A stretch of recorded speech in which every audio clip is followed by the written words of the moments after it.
place to be is living free in Tennessee.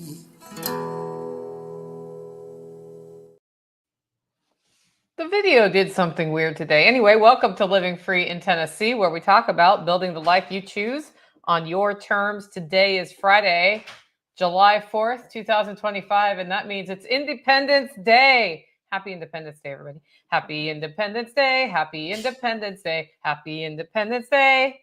Happy Independence Day. That's your little jingle for today, besides the other jingle that glitched out. Anyway, this is episode 1059 of Living Free in Tennessee, and it's a Friday, so it's a Homestead Happening show, and I know I'm supposed to take today off, but I have a feeling that next week my schedule will be a little wonked, so I wanted to make sure we got today in. Next week, I am heading to California to help care for my mom after a knee replacement, and I don't know exactly what that means. So that is what is up. Now, you may be wondering what we're going to talk about today, and I've made a handy visual aid. So we're totally going to give you an update on how the pastures are going. We went to Trippy Acres Farm this week, and we'll give you an update on that. We've had some visitors through the homestead. We'll talk a little bit about that, as well as all of the fun we did experimenting with doing a bit of a farm store at our event. And you can see some of the abundance there that we had at the event. Canning season is in full bore, and we're going to talk about what that does to your budget. I got an update on the cheese class that's coming up in August, the Holler Homestead roasting shack, and it's being cooler. And we'll talk about the rabbit processing meetup that we had here at the Holler Homestead over the weekend, which turned out to be a fun little community event for sure.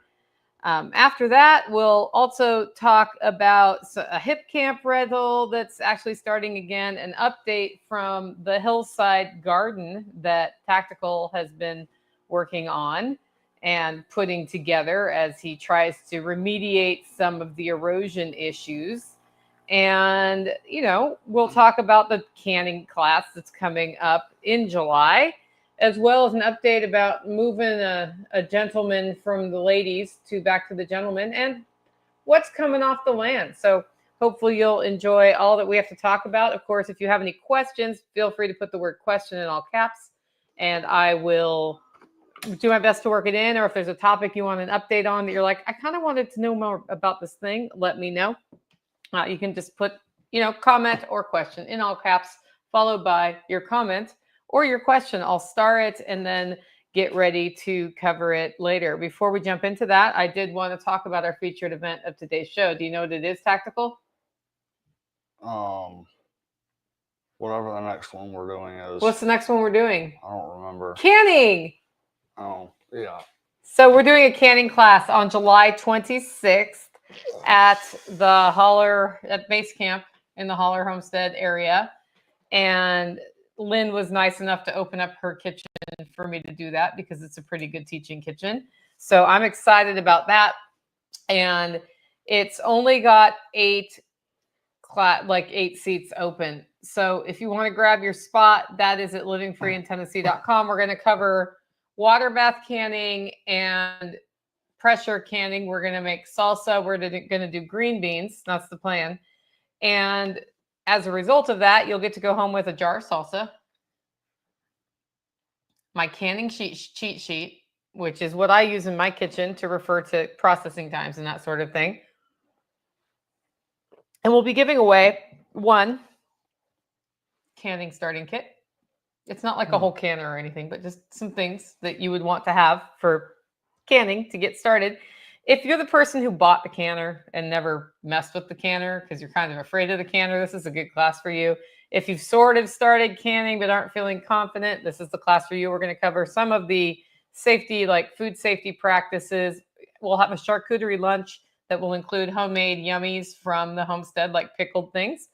And that is at 10 a.m. on the 26th of July, and it ends probably around 2 o'clock. Usually we end about 2 to 3, depending on how long the pressure canner takes to get done. Most of that's inside and air conditioning. This class has access to a flush toilet, so that's good to know. And it is partially outside because it's nice in the summertime not to put all that steam into the house. So we'll go out for the water bath canning for the salsa. So class $145 includes your lunch. I also want to thank 2 sponsors of today's show. The first sponsor of today's show is Discount Mylar Bags. Discount Mylar Bags does just that. They source bags cheap and pass on the savings to you. And their stock's a little stressed after all this tariff stuff, but you definitely should support him. He's been very involved in our network for a long time. Go to discountmylarbags.com to find out more. And he's got some pretty handy articles on food storage concepts if you're storing for long term, like what size the O2 absorber should be, or what size packaging you should use to make it actually valuable in the event you're going to have to tap into your food source. Because if you just put everything in one giant bucket, now you've opened the giant bucket. You need to use the giant bucket. If you're only 2 people, does that make sense to you? Mm-mm. Nope, it does not. Instead, what you should do is totally just have a box of MREs, right? No.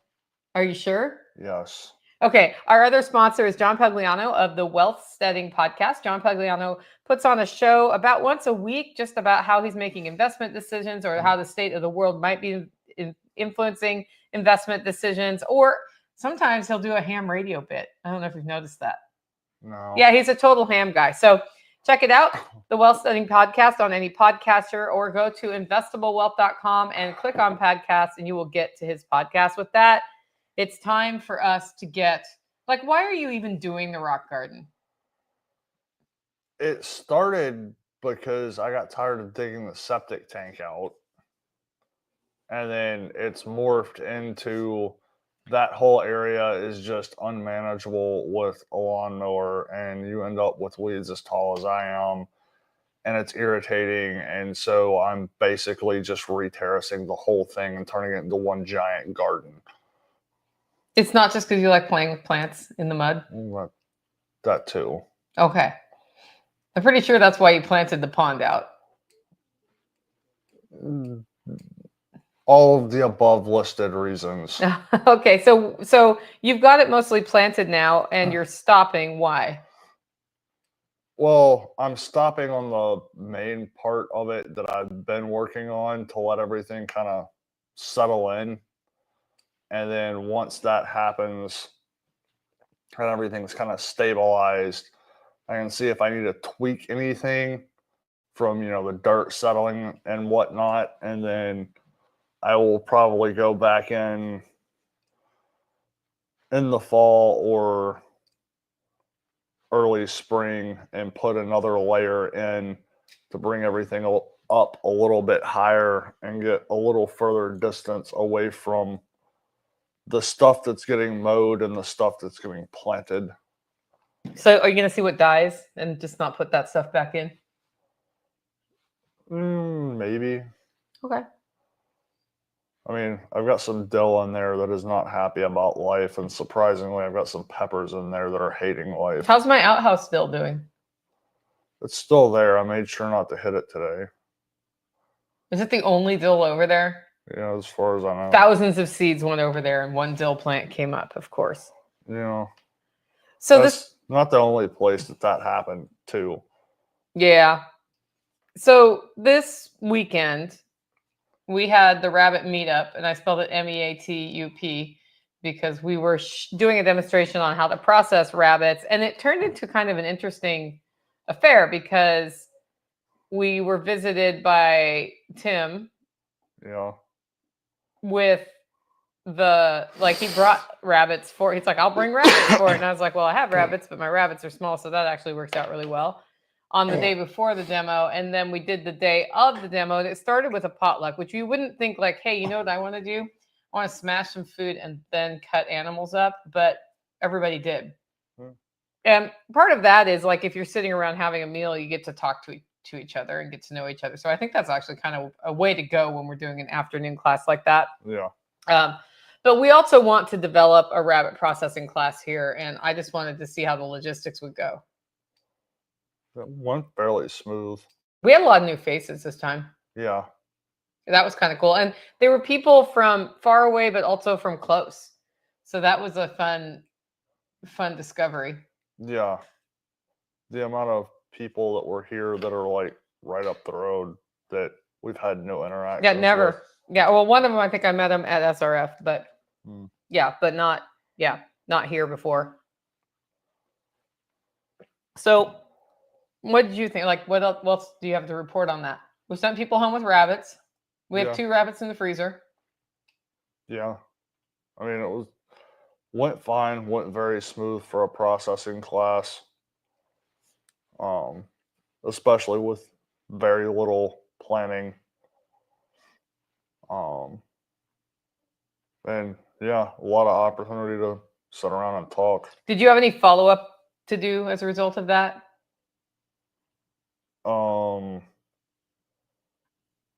You look like a deer in the headlights because I just asked you a question you were not expecting, huh?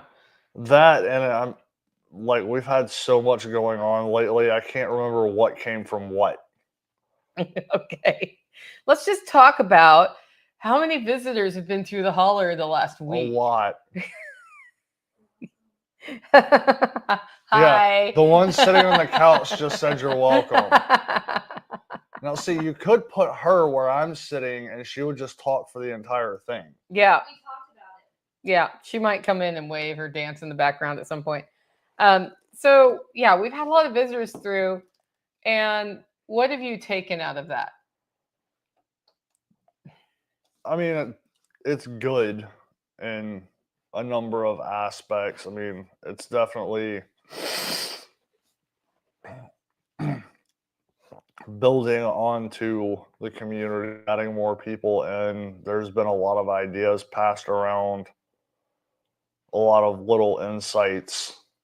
I mean, can't hardly sit there and talk to somebody without somebody hearing something that needs to be said. Yeah.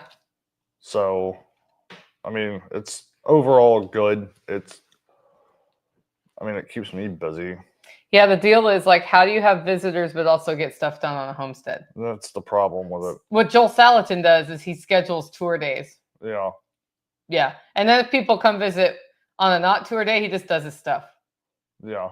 So that's kind of what I'm doing today. Yeah.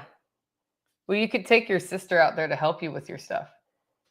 I did for She's some nodding. of it. She's nodding. She got to go see the sheep. Which, like, this picture of the sheep, I'm going to put this video back in that we played at the beginning so you could see all the pictures from the homestead. This video right here, or this picture, is one of my absolute favorites. I put it out on Instagram with the song, I've got a feeling that somebody's watching me. And it's just like all of them, except for Brunhilde, are all staring at the person taking the photo. That's actually our neighbor who took that photo because she was over at her place. That's where they're at. They're at my neighbor's place. She was over there and they stared at her. Look, Rebecca's here. Can everyone see the family resemblance? I can. He looks really confused. Probably. That's because he covers his face so nobody can see his mouth jaw shape. Yeah. I've seen a picture of you when you were about her age. And you kind of like, you look like male her in that picture. You don't look like female her. And she doesn't look like male you. But there's eye shapes and mouth shapes. Your noses are different shapes. Okay. Your hair's a different color. It's because I'm getting old. Your hair was a different color when you were young too. Okay. Yep. So he looks like he's waiting to be rear-ended. Yeah, so that was a fun little picture though, I thought. Which one? This picture of the sheep. Oh, yeah. He thinks I'm talking about the other picture your mom brought up. So anyway, it like visitors get to see those scenes sometimes. Other times they get to see goats on my roof. Yeah. Or muscubbies on the camper. Oh man, so far that roof isn't leaking from that, but I really don't want them on the camper roof. I don't either, but there's only two ways that I can see to stop that from happening. Yeah. No, we're not processing the muscovies right now. I mean, you could if you really wanted to. We I need to go don't pick want up those to. other muscovies. I don't even know if he still has them for us. So I Yeah, I forgot to know. answer him. I'm going to answer him this afternoon. You want to pick him up tomorrow at the market? If he can get them there. Yeah, or I might need to go to his house, but I need to go to 2 markets tomorrow. Huh. Yeah, I'm going to Cookville Market tomorrow too. Okay. So, we really did enjoy our visit to Trippy Acres Farm, Yeah. and I'm letting the video forward to the pictures. So this is their sign. That's not Trippy Acres Farm. That's just a random person who came through. But that's their gardens. Like, look at that giant garden. This is earlier in the spring. So we got to go hang out in the garden. They have a hoop house garden as well, a high tunnel, Yeah. not hoop house. And so it was neat to tour around and see all the stuff there. And one of the cool things about living in the country is you can do like alternative building concepts. And so they've been putting together the geodesic dome house here, which benefits of that are partially from how solidly insulated this place is, but also the shape of it is more resistant to like tornadic, Tornadoes. Tornadic pressure. But if you try to get a building permit for something like that in a locked down, like zoned city, can't. It's not a square So box. part of the reason that, like, you guys will hear me rail against zoning. Like, I'm really concerned they're going to implement actual zoning in the county, and they probably are. It's probably not going to be stoppable. But the problem with zoning is it stops innovation. That's one of the problems with it. Innovation, like building a home that is actually quite beautiful, that banks have no idea how to finance because it's not square and they can't compare it to anything else, and that are more resistant to problems that we face in this area, like, oh, I don't know, tornadoes, strong winds. So people don't realize that when you start getting into the zoning thing, what you're doing is, like, the very nature of how it works is you get to tell somebody what they can do on their property, like a big old busybody. Which is what most people want. Yeah. And then they're like, well, that will bring my property values down to have a geodesic dome. Like, will it really? Will it really? I don't know. But really enjoyed our trip there. Ended up with a bunch. So she had all of these green beans that you can kind of see them over in the right-hand side in a giant bin, that we had all those vegetables out at the rabbit processing demo, and some people went home with some vegetables and some green beans, and then there was still a lot of green beans left. So I busted hump and snapped a lot of beans and got 17 jars of green beans put up from that visit. So first of all, Michelle, thanks for all the green beans. Yeah. If you want any, let me know. They're canned now. But also, it was, when we talk about tapping into seasonal abundance, green beans are in season right now. Yeah. And so now is when to get them. And unfortunately, I'm going out of town for a week right now when green beans are in season. So I was really thankful to get those 17 jars put up. My goal is 65, though. So I'll be circling back with Billy to see if he has more. And hopefully we'll have enough green beans throughout the season, because now what we're having come up is the forecast for the rest of July is hotter than usual. Yeah. And the good news is, while I'm out of town, it looks like it might rain every day. That's what I'm hoping. Yeah, if it rains every day, then he doesn't have to water my raised beds. But yeah. Drops Homestead says, I probably picked 15 cucumbers yesterday. I got my cucumbers in about three weeks late, and I'm just starting to get little tiny ones, which also means while I'm out of town, there will be cucumbers. And the thing about any of this is you need to harvest your plants as things are coming ripe, or they stop producing because they're done. Like, their life cycle, especially the fruiting ones, their life cycle is I put fruit on so I can produce and then I die. And so what you want to do when the tomatoes are getting ripe or the cucumbers are getting ripe or the squash are getting ripe is get those off there. And that means you might need to harvest while I'm out of town too. I'm going to harvest like hard on Monday. So, I started today, but yeah. So anyway, that was our visit to Trippy Acres. Tactical came in yesterday, and I informed him that we have a surprise visitor today. Anytime after 1 p.m., our hip camper could arrive. Yeah. So I put the hip camp space back up online, and somebody reached out yesterday and said, hey, you require 24 hours notice. Is there any chance I could stay there from the 4th to the 5th? And I was like, well, I don't hate money. The campsite already exists. The outdoor shower is ready to go. I haven't cleaned the outhouse since the event, but it'll take me 5 minutes to get that ready. And as long as they don't mind that we're having a cookout this afternoon. Yeah. I don't care. So yeah, we have our first hip camper of the season because I had the campsite closed for most of the season. People would want to rent it because we had so much stuff, construction going on basically around here. And I was like, this is not a calming environment with piles of crap that need to go to the dumpster around, basically. Still have that part. Yeah, there's not that much of that though. So we've got like our first visitors coming, a cookout happening. It's going to be a busy day. Yeah, and I'm already tired. Why are you tired? I don't know. You need to go take a nap? Yeah. Oh. So, the other thing I wanted to show you guys, and I'm going to throw a video up that has sound, and I need you to tell me in the comments if it has sound. We started realizing rather than pouring compost tea into the tomato wall system, we could just compost in place. So here's what it looks like for that. So we've been talking about the tomato wall.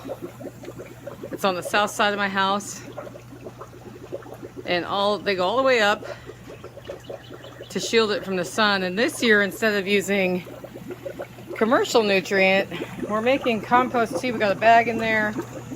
We're pumping some air to agitate that. And so far it's been working. We have a little bit of unhappy leaf here. This is a pest. That means it's not, in fact, it was giving me visual signs. I haven't even been measuring nutrient level. I've been looking at the leaves and seeing what story are they telling. And yesterday I noticed that we had some lightning going on here. So we're doing more compost tea today. And we put worm castings in too, but it's actually worked pretty well.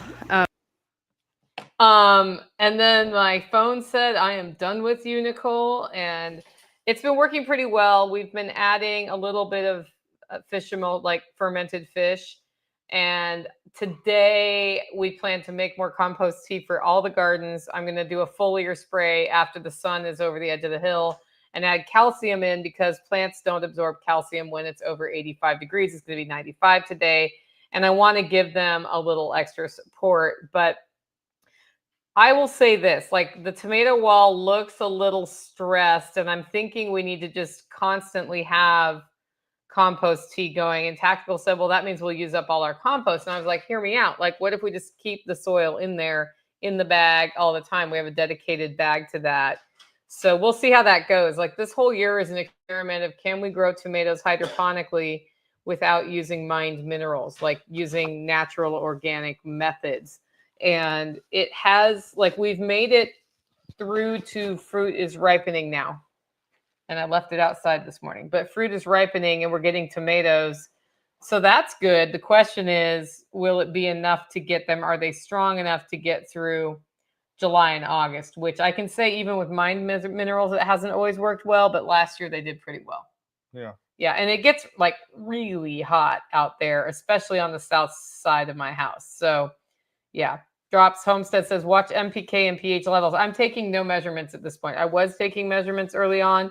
Now I just look at how the leaves look and make my decision from there. And they go through so much water. Like we don't have recirculating water. Like it does recirculate, but I would say we go through 80% of the water in the system every day right now. Probably. So, yeah. I've had years where I had to chop it up twice a day. Yeah. Yeah. Okay. We have a new operation. Do, do, do, do, do. How do you think we're going to move the male ram from over there to over here? Are you dying? My sinuses are killing me. Do you want a cough drop? No, Do you want a tea? probably in a bit. Yeah, you could hit boil on that, and there's peppermint over there. Okay, so were you gonna answer? My vote is I'm gonna pick him up and get on the 4-wheeler. Do you think that's gonna work? There's only one way we're gonna find out. You don't want to pull the Jeep up there? Getting the Jeep up there right now is gonna be difficult. Okay. That'd be interesting.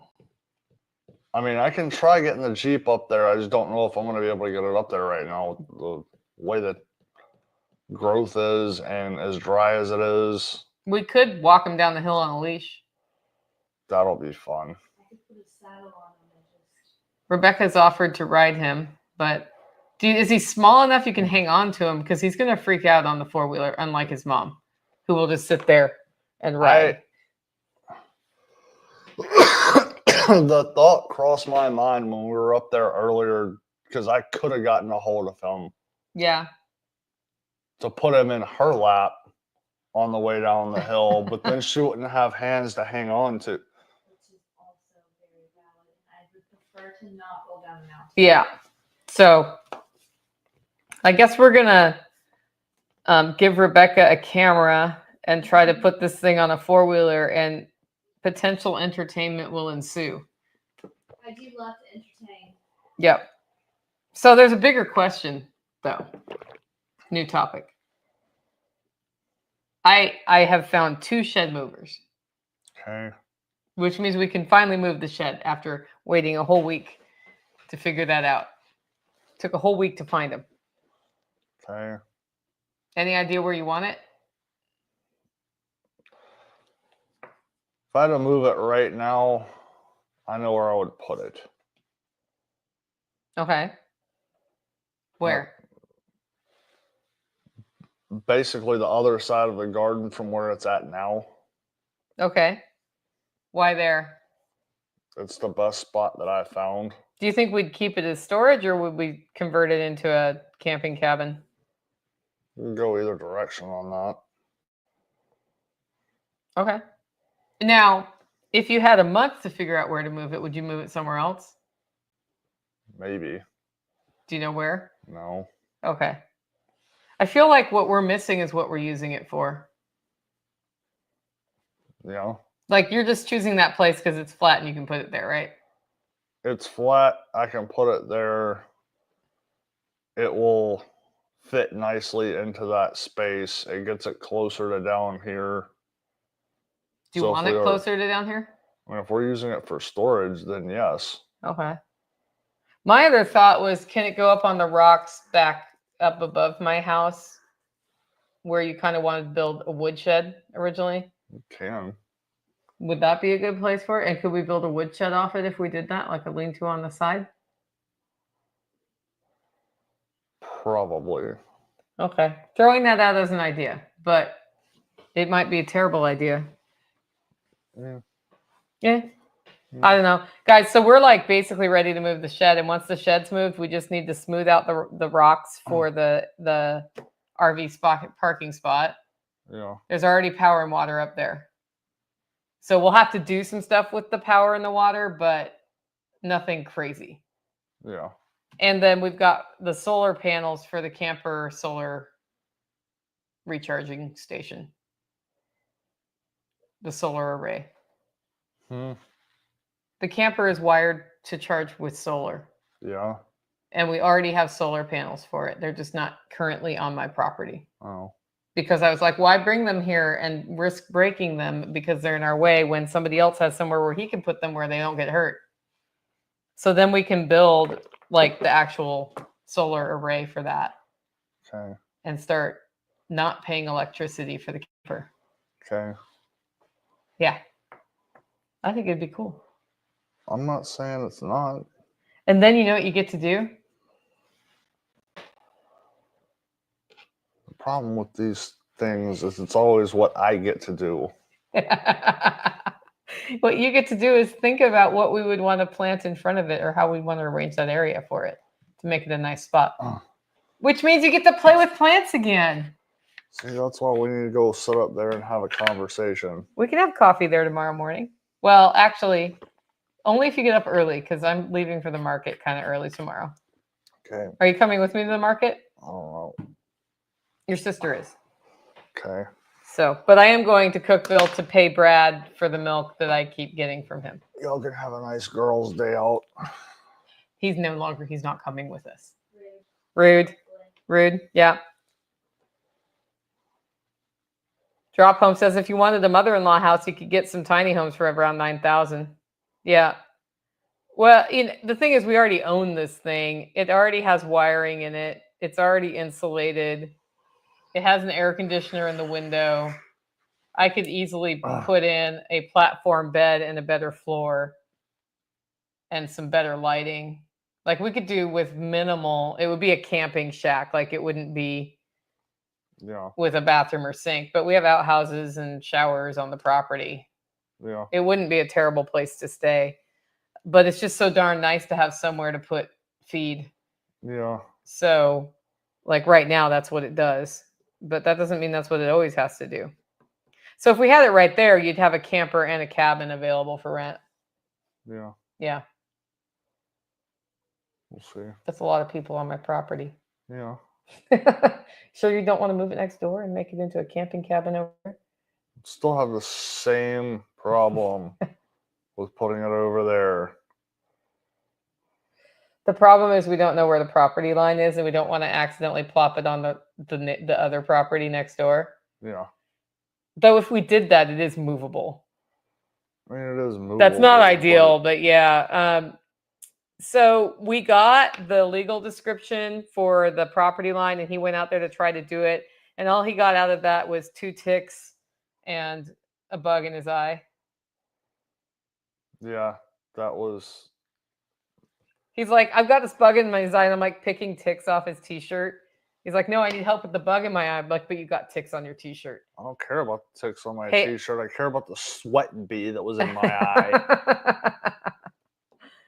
Still hurts from that. Yeah. So maybe you need to get an eye wash. No, I mean, it's just... Did you scratch your cornea? I don't know if I did. I don't think so. So the next person that's at the store gets an eye wash bottle for you. And then... CC. Okay. And then we could wash your eye. So Drops Homestead's like, how much is a surveyed area? The thing is this. It's already been surveyed. It was surveyed in 1981. Markers were placed. We're not finding the markers. We're not following the description to find markers. It seems... Well, I tried. He tried. So I was like, the survey with the map would be super helpful because we kind of know some of the landmarks, but there's no map associated with the legal description. So the surveyor died in 2020. He stopped surveying in 2005. I found out who it was. And I put out on the county page, does anybody know how I find the documentation? And somebody who works at the county registrar's office reached out to me on Facebook and was like, hey, give me a call. I can talk to you about how to find archives. So I may be able to find the archive map. Yeah, hopefully. So, and if not, then it is what it is. But usually when a surveyor moves on to retire, they send all their stuff with somebody else. So anyway, what are you finding forage wise out there, dude? Oh, I've had more redneck gifts this week. Yeah, I mean, there's still blackberries on. There's definitely a lot of red clover about. Trying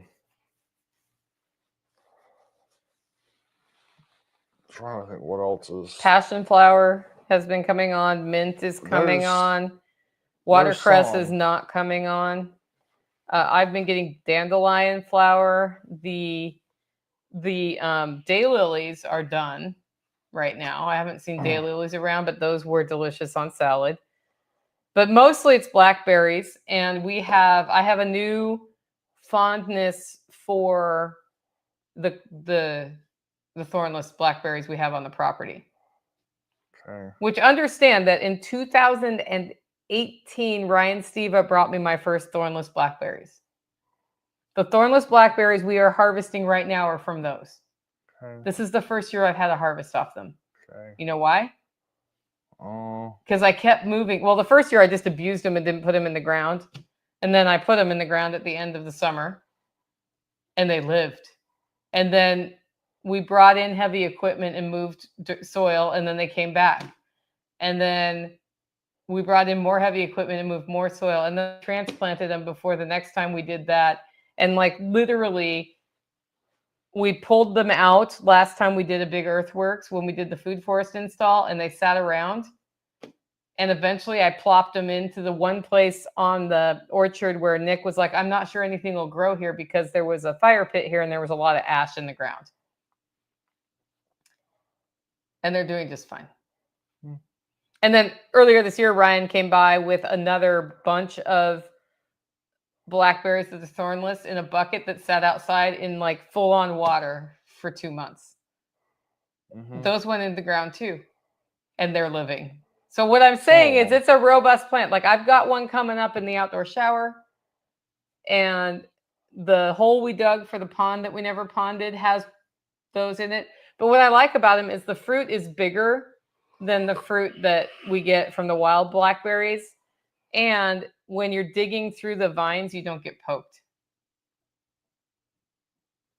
Yeah. Yeah, so that's cool. But he's also been getting wild blackberries over at the pasture, and then there's red clover all over the place. So I was just saying we need to get some more of that. Yeah. Drops Homestead says blackberries are hard to unalive. Yes, I am from Oregon. I know. And actually, the berries in Oregon taste way better than the ones in Tennessee. So far, my favorite method is run over them with the 4-wheeler and then stick sheep on top of them. Yeah, that kind of works. It works. Yep. We also need to harvest chocolate mint and creek mint this weekend, which I thought we could do with Rebecca because she's here and likes to help. Yeah. And then we can dry that for tea. You said the northern spice bush is putting on berries. Yes. There's one in the corner of the paddock where the sheep are at right now, and it's got a bunch of berries on. They're still, very green, but it seems like there's another spot somewhere where there's another northern spice bush, and I saw berries on it too. I just can't remember which one. I feel like there's one across the road as you go down. Yeah, there's a couple down along that way. Yeah. So, what do you use that for? I don't know. I've never actually used it. I just know that it's useful. I think it's an herb you can add to stuff, hence the name. But I also have never used it because I've never been 100% certain that those were northern spice bushes. I still haven't confirmed what you're calling is a northern spice bush is a northern spice bush. Have you? I mean, to an extent. Okay. I wouldn't say that I've done it enough or remember what I verified to be like, oh yeah, eat this.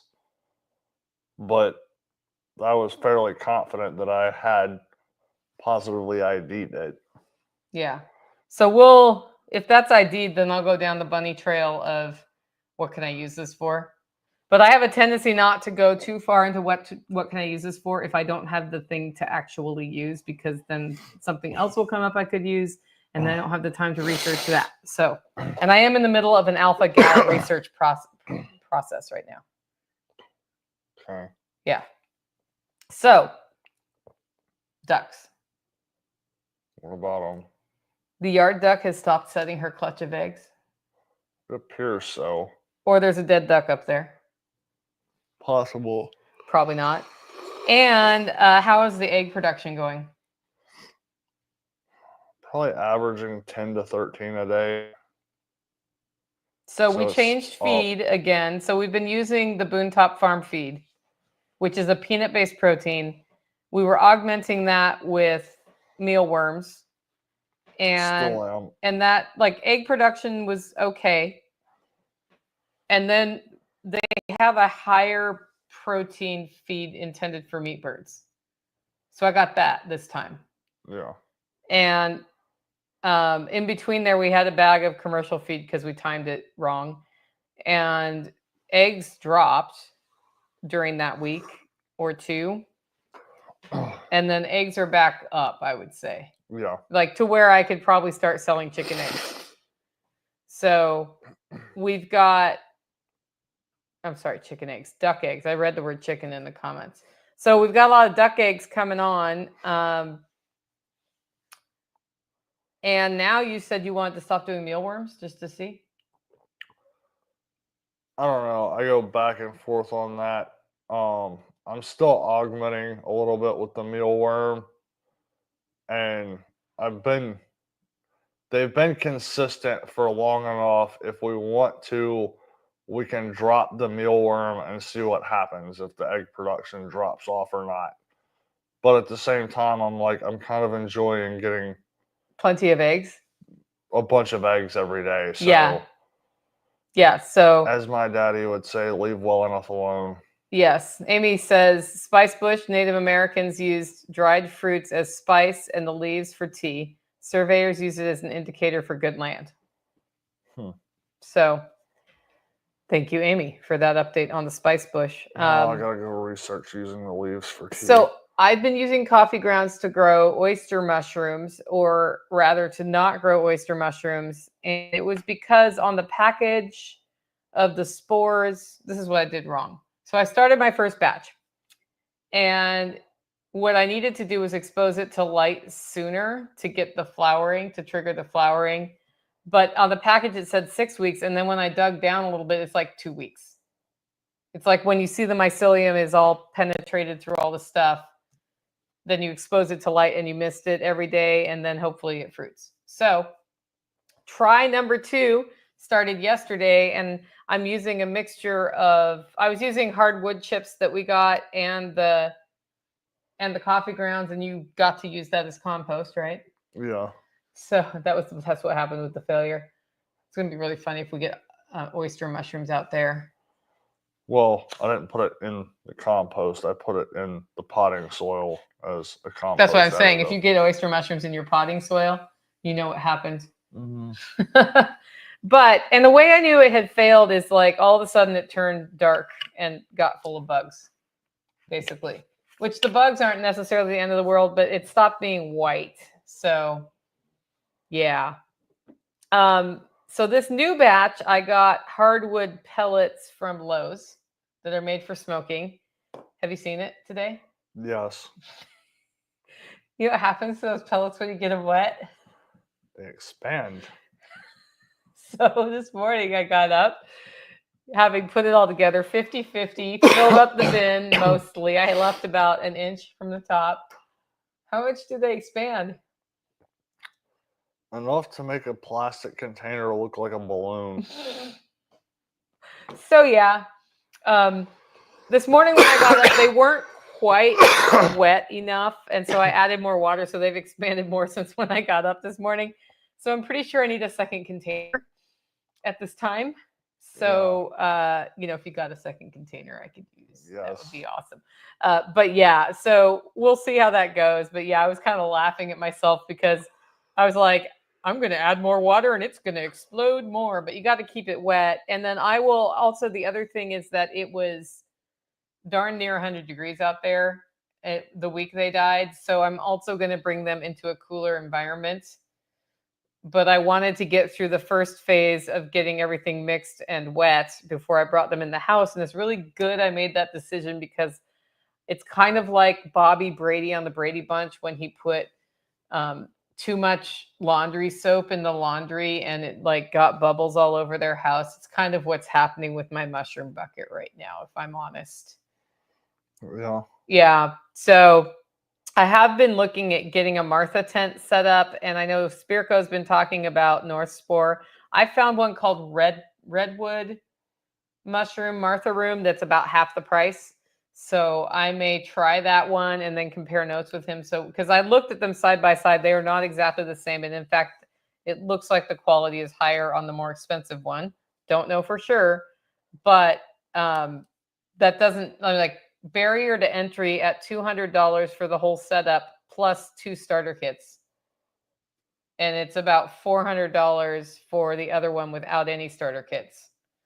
So for me, if we're going to go that direction and have a Martha room in the community store, I thought because we don't know if the market's going to really be there for the mushrooms. Yeah. That would be nice. So, yeah. Drops Homestead says there's so many wild edible mushrooms in Arkansas, they ain't worth growing. There's a lot here too, and oyster mushrooms are on that list, but they are seasonal. And with an inside growing operation, you can have them out of season. So They're seasonal, and then you also have to go find them. yeah, which if you get a walk every day in the woods, it's easier to find them. My issue is I haven't been in the woods enough this year. Yeah. But I used to find them all the time. Yeah. But it's more like at this point, they're not going to be here till the fall. Probably. Like I might find one bloom, but I think our last bloom was about 3 weeks ago on the dead tree. Yeah. The dead tree by the pump house. You were like, these are by the pump house. And I'm like, I know exactly where those are because I've harvested from that spot like 5 times. Yeah. So, yep, sure enough, that's where they were. Those ones always have a lot of bugs on them in that spot too. Like I have to really wash the bugs off. They get all up in the gills. It's kind of not surprising. Yeah, I think it's just because the water's right there. Yeah. Hey, Alabama says, my son said he found some mushrooms that made him see Jesus. We don't grow that kind of mushroom here. Yeah. Although, that kind of mushroom does grow wild here. Like not just the cow pie one, but the Fliegenpilzen, the Amana, whatever, the red one with the white spots. I think I saw some of those the other day. Yeah, that's a whole different topic. But so other than that, finances. The financial update from the Holler Homestead is as follows. We've been doing free meetups, so we haven't been charging for those. Therefore, that doesn't add money to the coffers. But you know what does? You're walking outside. He's letting the dog in. You can talk. I don't know. Oh, so I sold a decent amount of coffee this weekend. Like the last meetup, I had coffee for sale, and people were like, maybe I'll buy a coffee. This time, everybody's like, I want some coffee. So that did okay. We sold some lamb. So that wasn't terrible. We're going to do another push on whole and half lambs for the fall. I need to assess how many we've sold and how many are left and kind of get that word out again and see who wants lamb. But those are the 2 things that have done the best. And it looks like we're starting to get people through on the temporary, like the tourism rentals. So that's kind of cool. Yeah. I'm going to make $25 tonight on that, but it's $25 we didn't have before. So I can't really complain. Yeah. I mean, we probably could get 50 for a camping cabin. Okay. Anyway, that's all I've got. What do you got? Anything else? The mini split is in the roasting shack at the rabbit processing event. David put that in for me. So it is all done. And it is so much nicer to roast in there when it's not 120 degrees. Yeah. Yeah. And it actually makes it easier to roast because it's consistent with the beans. So, yeah. What else? Oh. Okay. Tactical does not know what else he wants to talk about because he's apparently turned into a zombie over the course of this podcast because he's so tired. I sat down and started getting tired, more tired the longer we've gone. Maybe you need to take a nap today. I just go sit down by the creek for a bit. Yeah. You should show your sister the creek. Yeah. It's a really nice spot there. It's actually, I went down there last night and almost had to come back up for a long sleeve shirt. Really? Oh, because it was cold? It was really cool and borderline cold. But yeah, during the hottest part of the day, it is nice to just go sit down there, stick your hands in the water. Yeah. If you're hardcore, you go down to the plunging spot and you plunge, and it's 55 degrees, and that'll wake you up. Okay. He's not going to do it. I know that. So anyway, that's the news from the Holler Homestead this week. I hope everybody has an awesome Independence Day and that you get to spend time with your families if that's what you want to do, or go blow things up if that's what you want to do. Whatever you want to do. It's nice that we can do what we want to do, isn't it? Yeah. Cool. If you like the show, want to support the work we're doing here, you can do it in 2 ways. 1, get your coffee at Holler Roast. 2, consider becoming a member. Head over to livingfreeintennessee.com to find out more. The member webinar this month is going to be ways to use it. Sean Mills is coming in to talk about how to use AI and what that's doing to industry. So I think that's going to be a pretty darn cool webinar. That's in 2 weeks on Thursday, I believe. So it's the week after I get back from mom's knee surgery. So hope to see some of you at that. With that, go out, make it a great week.